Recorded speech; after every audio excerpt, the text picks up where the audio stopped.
When trauma gets triggered, you don't act the age that you are. You act the age of when you were traumatized. You gotta understand this if you're in a relationship, because what's gonna happen is that inner child is gonna come out when your partner's triggered or you are triggered, and you're gonna need each other to see what is actually going on, which is like, oh my gosh, you're 8 years old right now and you need closeness. You are freaking out, you're vulnerable, you're scared, you're hurt. This inner child is coming out. Now, they might even be throwing an 8-year-old tantrum, even though they're in a 40-year-old body.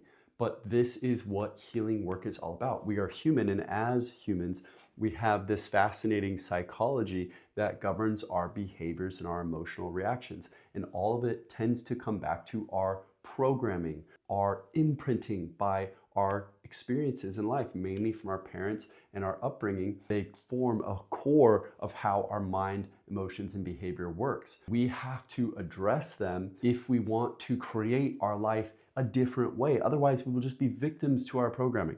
But the good news is you can change it if you become aware of it. So coming back to this original point is, you have this trauma in the past. What are you going to do with it? It's not your fault, but it is your responsibility to heal now.